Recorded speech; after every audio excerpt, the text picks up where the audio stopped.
Now, chapter 3, which is one of my favorite chapters, professional image. We will be starting on page 40, like I said, under LO1, and I will begin reading. In accordance with the general concept of a profession that helps others look their best, barbers should strive to present their own best image as well. An important part of this representation is the barber's personal health and personal appearance. To achieve success in this area, it is helpful to follow a set of guidelines that help maintain a healthy body and a healthy mind. Hygiene. Basic hygiene practices such as showering or bathing should never be omitted from daily personal care practices. Personal hygiene is the daily maintenance of cleanliness by practicing good healthful habits. When working as a barber, you will be in close proximity to clients. One weak moment of drinking coffee right before performing a service or wearing something that needs laundering because you did not plan ahead could be disastrous. Rather than telling you that you smell offensive, most clients simply will not return and may tell others about their bad experience. The following personal habits result in good hygiene throughout the day. Wash your hands throughout the day as required, including at the beginning of each service. Perform self-checks and wash or freshen under the arms as needed. Brush and floss your teeth and use mouthwash or breath mints throughout the day. If you smoke cigarettes, do not smoke during work hours. Many clients find the lingering smell of smoke offensive. If you smoke during your lunch break, brush your teeth, use mouthwash, and wash your hands afterwards. Now, I personally keep gum or Mentos on me at all times, preferably Mentos, because if you're chewing gum, you're smacking in people's faces, but Mentos, they dissolve. So when I'm at these business meetings or whatever, I cannot have smelly breath. So, and I don't want to be chewing gum because it makes my mouth look crazy when I'm talking. So I like to chew Mentos, so because they dissolve really quick and it leaves your breath smelling fresh. Yes, always keep that in mind because you are in people's faces. You do not want your breath smelling bad, and you don't want your underarms kicking, and you just don't want to be smelly, as they say. Rest and relaxation. Adequate sleep is essential for good health because without it, you cannot function efficiently. The body needs to be allowed to recover from the fatigue of the day's activities and should be replenished with a good night's sleep. The amount of sleep needed to feel refreshed varies from person to person. Some people function well with 6 hours of sleep while others need 8 hours. An average of 7 or 8 hours of sleep each night is recommended by medical professionals. Relaxation is also important as a change of pace from day-to-day routines. Going to a movie or museum, reading a book, watching television, playing sports, or dancing are just some ways to escape and unwind. When you return to work, you should feel refreshed and eager to attend to your duties. Nutrition. What you eat affects your health, appearance, personality, and performance on the job. A balanced diet should include foods containing a variety of important vitamins and minerals. Drink plenty of water daily. Try to avoid sugar, salt, caffeine, and fatty or highly refined and processed foods. Yes, rest is good. You can't stay out partying all night and then go to work. You're not going to have a good attitude. You're not going to be your best. Some people, including myself, when I was younger, I could stay up all night and go to work and be fine. I'm at the age now where I can't do that. I got to get some sleep. And eating right is important as well. They say you are what you eat. You feel better if you eat better, and you don't want to go to lunch and eat a heavy meal, and then you go back to work and you're lazy, you're tired, you're moving a little bit slower, or you're groggy. You want to try to eat light when you go to lunch, a salad or something. Even if you eat a burger or something, just don't eat a whole lot. Eat just that burger. Maybe a little bit of fries. Try not to overdo it while you're on lunch because it really does affect you when you go back to work. I know that from personal experience. Exercise. Exercise and recreation in the form of walking, dancing, sports, and gym activities tend to develop the muscles and help keep the body fit. Regular physical activity benefits the body by improving blood circulation, oxygen supply, and proper organ function. Stress management and a healthy lifestyle. Stress is the inability to cope with a real or imagined threat that results in a series of mental and physical responses or adaptations. The way in which individuals perform under stressful situations depends on their temperament, physical health, and coping skills. Practice stress management through a combination of rest, relaxation, exercise, and daily routines that provide you with time to calm the body and its systems. Live a life of moderation in which work and other activities are balanced so that you can achieve a sense of harmony in your life. So for some people that's not possible, including myself.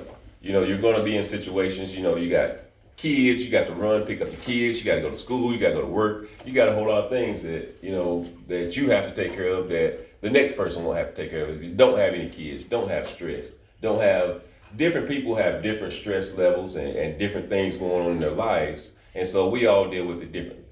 And, and me, myself, coming from somebody that's got 4 jobs, a family, a lot of responsibility. Yeah, I have moments to where I deal with a lot of things, but I was just explaining to Caleb earlier, I don't let stuff bother me because you can't control things that you can't change. People are going to act, people are going to be people, and the bills are going to be the bills. They're going to come every month, people are going to act the way they are. There's nothing you can do about it.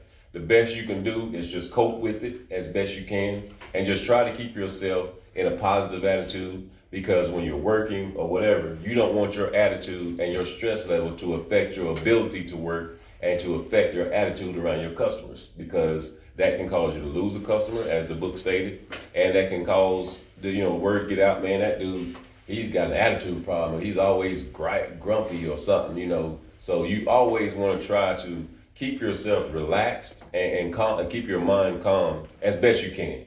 Life is going to happen. That nobody's immune to that. You're going to have stressful situations. The thing is, just try to handle them as best you can and don't let it affect your work. Okay, now I'm going to go under personal grooming. Personal grooming. Many barbershop owners and managers view appearance and personality as being just as important as technical knowledge and skills.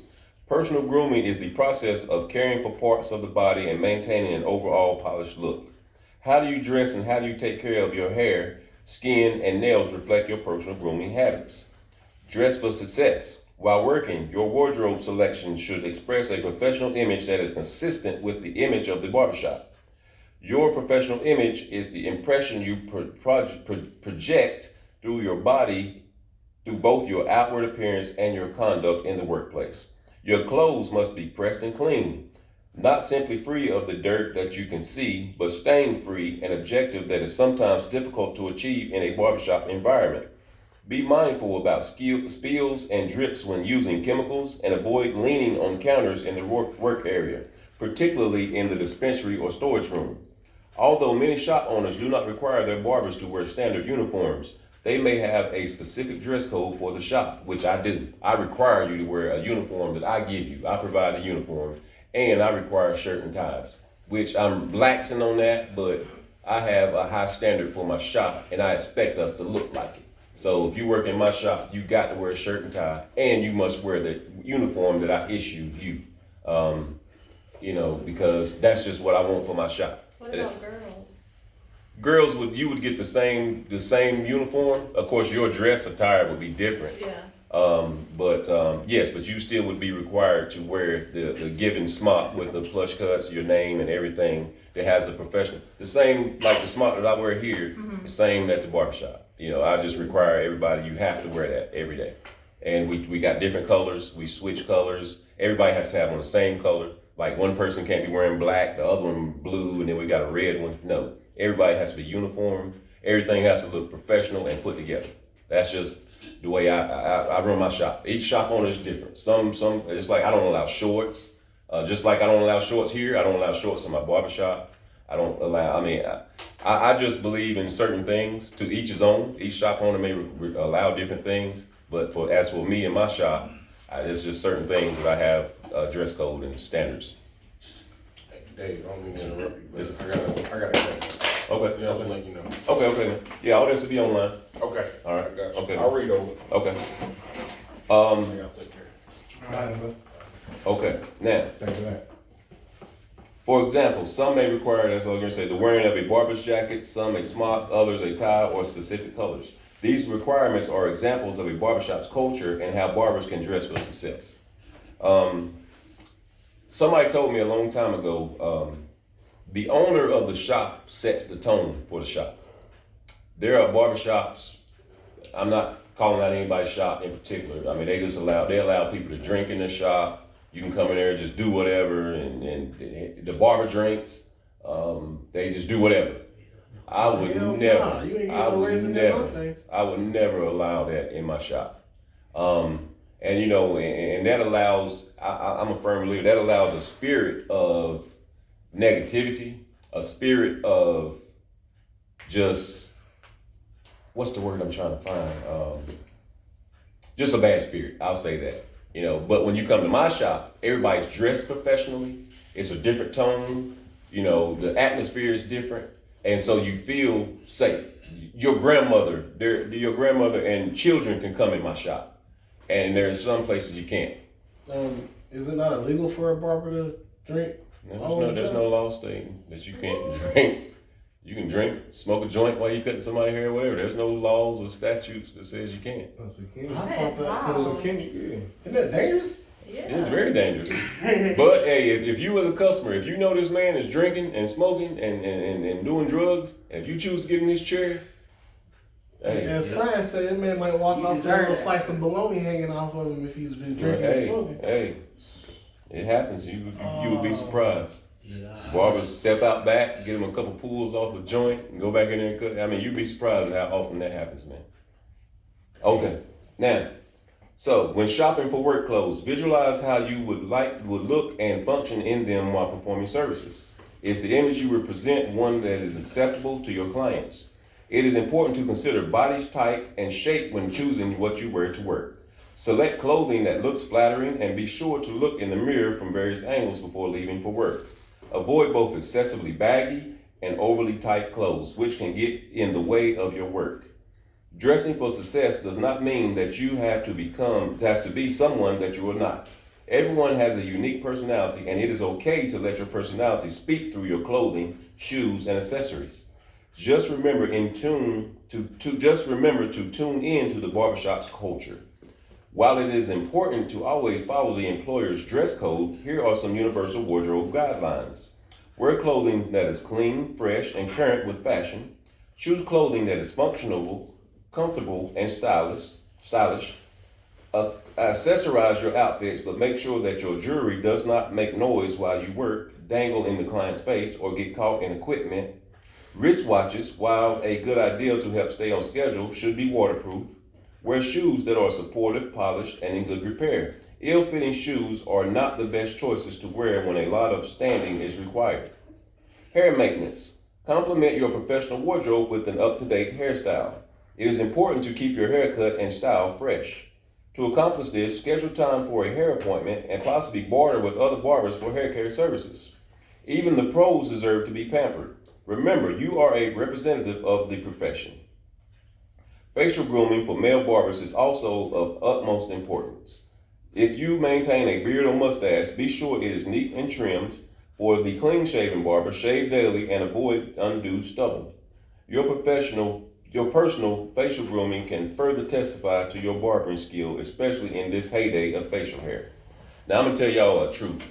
Y'all pay this. Y'all start watching whenever y'all go. Barbers and hairstylists are always the ones that don't have their hair done. Because we so busy cutting everybody else's hair, we don't have time to cut our own. And then when we do have time, we don't feel like it. Have you ever heard that?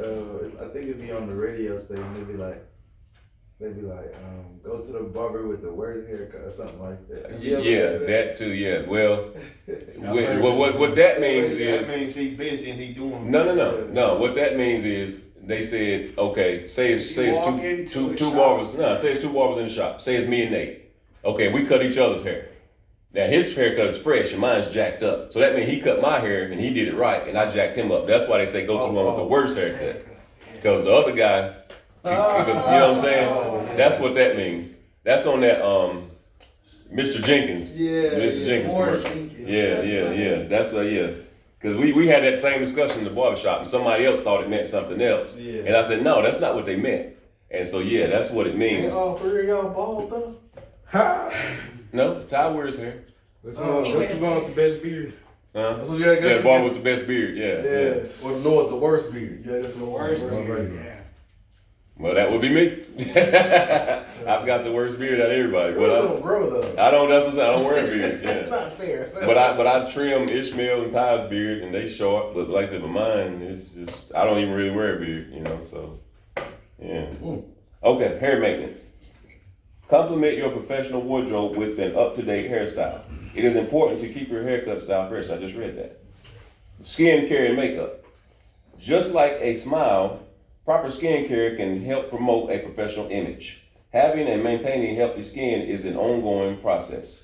Develop a skincare regimen that works best for you and your skin type. Use protective products on your skin, such as sunscreens, if skin problems occur. Seek professional advice. If used, makeup should enhance facial features, so take your time and apply makeup prior to arriving to work or school. Applying makeup at your station is unprofessional and advertises that you have poor time management skills. Yes, it does. Because I'm going to tell you right now, I can always look at a barber station and it tells me everything about them. Everything. And you know, that is so true. So true. It's just like I can look at somebody's Facebook page and it'll tell me everything about them. You can look at a barber station. If their station is a mess and they don't have stuff together, they are terrible. They are terrible with time management, cleanliness, and professionalism. They're terrible with it. Or they just don't get no haircuts. No, that's no excuse. Because I Ishmael and Tyrone will tell you. I tell them all the time, hey man, keep that station up. And it's on the shop owner as well. Because that's also one of my requirements. You're going to keep your station up because if the state board or whoever comes in here, I'm a board member. You can't be in my shop, anybody's shop but mine. My shop, you have to have your station in order. You have to have everything where it's supposed to Do be. you get fined also, since you're the shop owner, if they have a messed up situation, or they just don't want to get fined? They will. Okay. Yeah, but now, still, that's a bad look for me. Yeah. And it affects my sanitation grade. Because just like when you go to restaurants and stuff, how they got like A, B, 97, Yeah. barbershops get those grades as well. And so that could make my sanitation grade go lower because they don't have their station or whatever together. Okay. Yeah. Okay. So, I'm sorry, as an owner, do you have to pay for that when they come in, or is that just something they come in and do? what's that? The inspection? Mm-hmm.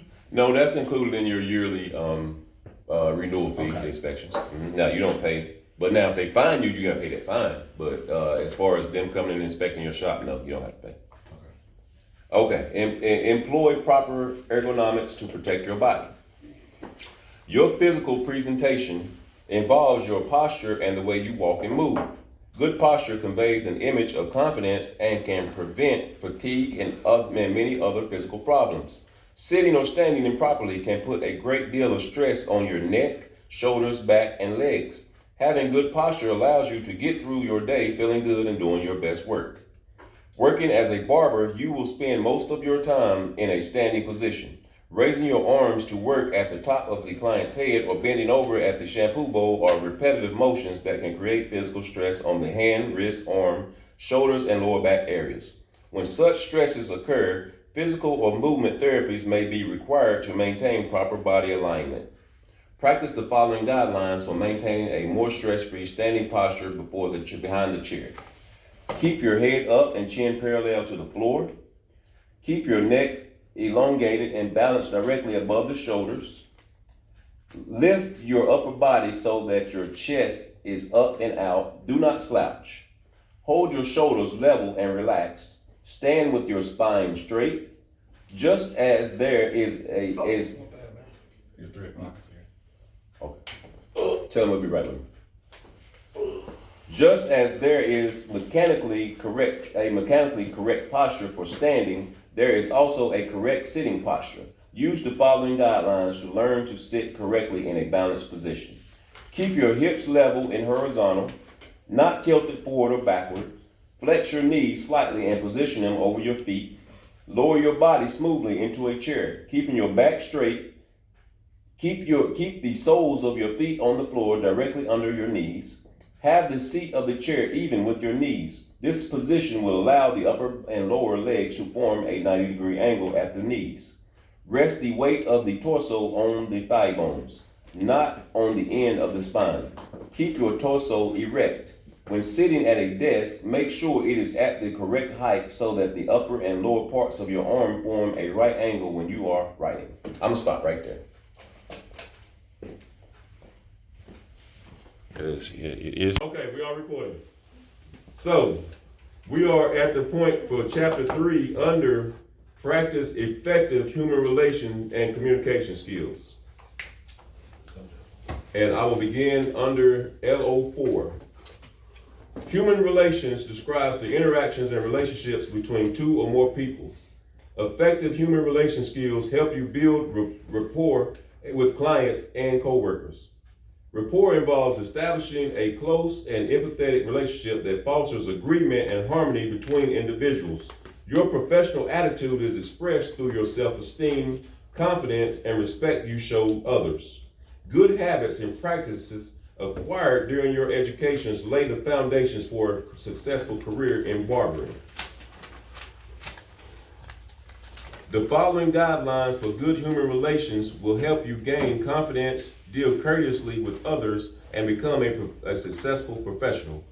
Always greet clients by name, using a pleasant tone of voice. Address clients by their last name, as in Mr. Jones, Mrs. Smith, unless the client prefers first names or it is customary to use first names in the barbershop. Be alert to the client's mood. Some clients prefer quiet and relaxations. Others like to talk. Be a good listener and confine the conversation to the client's needs. Never gossip or tell off-color stories. Topics of conversation should be carefully chosen. Friendly relations are achieved through pleasant conversations. Let the client guide the topic of conversation. In a business setting, it is best to avoid such conversational topics as religion and politics, personal problems, or issues relating to other people. Never discuss other clients' coworkers, and always maintain an ethical standard of confidentiality. Never discuss personal wages, tips, rent, or tax information. I can't stress this enough. Never, ever, ever, ever, ever, ever, ever tell anybody how much money you make in the barbershop. I don't even tell my wife how much money I make. You don't tell your wife in general. You don't do I don't tell. That's a no, terrible idea. But never, ever. And I'm gonna tell y'all the worst thing barbers do. I'm telling y'all now. Do not ever pull out a wad of money and count it, licking your face. Do not pull out money in front of people. That will get you robbed, knocked over the head, and it will make people jealous of you. Because you're gonna be in the barbershop, you're gonna be making a lot of money. Do not ever, ever pull out your money in front of people, and never, ever, ever discuss your wages or income with anybody. Because people are gonna ask you, man, how much money you making a day? Because people are gonna be like, oh man, you making all that money? How much you make on a Saturday? You just try to play it off. Oh man, I did all right, or lie. I didn't make them $50 a day, man. I mean, never, ever, ever. Ain't no good damn way you lying. But that means they know that you're not trying to tell them what you made. Never, ever, ever tell anybody how much money you made, and never, ever, ever, ever pull out a wad of money in front of anybody. Okay, I can't stress that enough. So now, make a good impression by looking the part of the successful barber and by speaking and acting in a professional manner at all times. Cultivate self-confidence and project a pleasing personality. Show interest in the client's personal preferences and give the client undivided attention. Use tact when dealing with problems you may encounter. Deal with all disputes and differences in private. Take care of all problems promptly and to the client's satisfaction. Be capable and efficient. Be punctual. Arrive at work on time and keep appointments on schedule. Plan your day so that you have time to take breaks and enjoy a healthy lunch. In addition to basic human relation skills, barbering students need to cultivate other aspects of a professional image that can impact their success in the profession. Some desirable qualities for effective client relations are the following: talking less, listening more, When you practice good listening skills, you are fully attentive to what the other person is saying. If there is something that you do not understand, ask questions to gain understanding. Emotional control. Learn to control your emotions. Try to respond rather than to react. Do not reveal negative emotions such as anger, envy, and dislike through gestures, facial expressions, or conversation. An even-tempered person is usually treated with respect. Positive approach. Be pleasant and gracious. Be ready with a smile of greeting and a word of welcome for each client and coworker. A good sense of humor is also important in maintaining a positive attitude. Good manners. Good manners reflect your thoughtfulness toward others. Treating others with respect, exercising care of other people's property, being tolerant and understanding of their shortcomings and efforts being considerate of those with whom you work with all express good manners. So we know that Saya is like mentally disabled. We work with him and we just understand him. So, you know, that's what that means. And one of his legs is longer than the other one, you know, we still love him. Courtesy is one of the most important keys to a successful career. Mannerisms. Gum chewing and nervous habits such as tapping your foot or playing with your hair distract from effectiveness of your image. Yawning, coughing, and sneezing should be concealed with your hand and in front of your mouth. Control negative body language, sarcastic or disapproving facial grimaces. For example, exhibiting pleasant mannerisms and attractive gestures and actions should be your goal at all times. Effective communication skills. Communication is one of the barber's most important human relation skills. Communications includes listening skills, tone, speech, and conversational ability, all of which are necessary to forming satisfying relationships with customers and coworkers. Effective communication is the act of successfully sharing information between two people or groups of people so that the information is understood. In the barbershop, effective communication requires sending and receiving messages in order to establish a relationship with the client. The following steps can be used to help you determine your client's service expectations. Organize your thought. What question or information do you want your client to understand? For example, a client with medium-length hair that covers the top part of the ears says he wants a trim. You will need to determine just what the client's definition of a trim is and may ask if he wants the tops of his ears covered or not. Clarify. The next step is to clarify what the client is telling you. In the preceding scenario, let's say the client's response to the question is that he wants his hair over the ears. This answer still does not provide you with the information you need to proceed with the haircut. Why? Because you now have to clarify what the client means by over the ears. Does it mean covering the tops of his ears, or does it mean above and or around the ears? Repeat. Once you have an understanding of the client's definition of over the ears or any other description used, repeat to the client your interpretation of what you think he told you. This communication step will provide you with further clarification and the opportunity to make needed changes, in short, to reach an understanding of the client's expectations. Always ask your client, even after they tell you, well, man, I want you to fade it short on the top, bald the sides, and before you start, you repeat that. Okay, man, so you say you want it faded short and bald on the side. I mean, you always want to repeat and make sure that you and your client have a definite understanding of the haircut that you're giving. That's very important because, some clients, you're gonna have clients sit in your chair, they're not gonna know what they want. They're gonna be like, well, I don't know. People are indecisive about whether they wanna cut some off, whether they wanna bald the sides or whatever.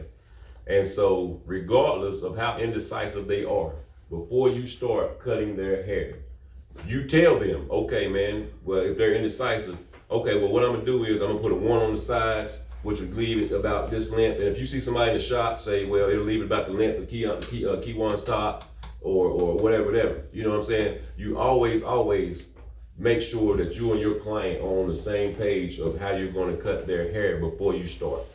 It's very important. And also too, different states, they have different lingos on how. That's right. You know, they, certain cuts and stuff like that. That's exactly right. So make sure Yeah. you have to communicate. Yes, because people gonna come in, they gonna say they want a Philly fade, Yeah. or they want a down south fade, or what's the one in New York? Uptown after I've heard Uptown fade, but that ain't the one. It's another one. The season. No, not the Caesar. South of France. Blowout? Blowout. They're in New York. They say blowout. Yeah, and that means taper.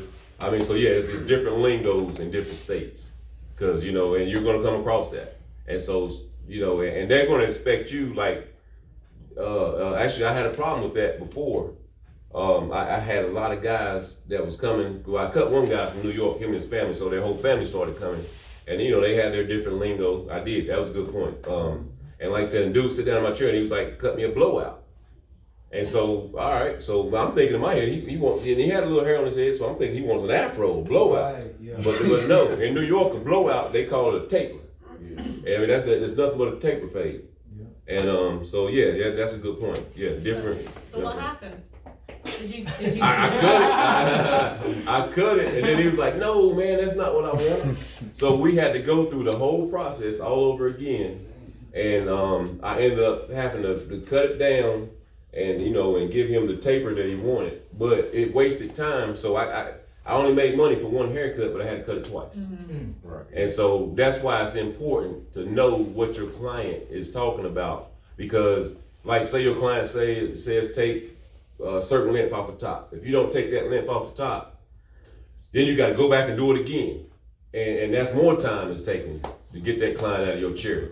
Because in barbering, you're in the business of getting them in and out, nothing else. Now there will be times, especially if you got great tippers, or if it's, you know, because your barbershop ain't gonna always be busy. Nobody's barbershop is always busy. There's gonna be times where it ain't nobody in the barbershop, or it's just one customer. That happens. That's just the nature of the business. Now, if you just got one person in your chair and nobody waiting, you take your time and chill. I've kept a client in my chair for an hour just because wasn't nobody there. I was bored, wasn't nothing else going on, and I said, I'm gonna lace this dude. You know, so I mean, you know, and that happens. You know, but you definitely want to have an understanding of what your client wants, so you can finish. Your key is always to get that haircut finished as quickly and as efficiently as possible. Okay, moving on. There are many ways in which effective communication skills can impact your professional success. Review the following barbershop activities that benefit from effective communication skills: making contacts and networking, meeting and greeting clients, understanding a client's service needs, likes, dislikes, desires, and expectations, self-promotion and building a clientele, selling services and products, telephone conversations and appointment bookings, conversation and interaction with the shop staff, clients, and vendors. Social media. This is important. Finally, a frequent form of communication that can easily be misunderstood yet has serious impact upon your business is online communication. Let me say that again. Online communication. Establishing a professional online image is an essential image building attribute and not one to be taken lightly. Social media websites, including photo sharing sites, can quickly diminish a person's reputation if media etiquette is neglected.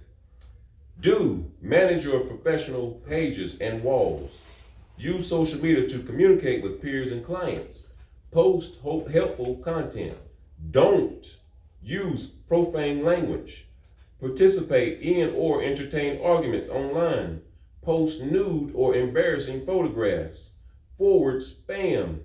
Maintaining your professional image online can be a daily process, but it is also an investment of time that can have huge returns for your business. Social media allows you to share your professional image, including proof of your skills, your creativity, and your passion.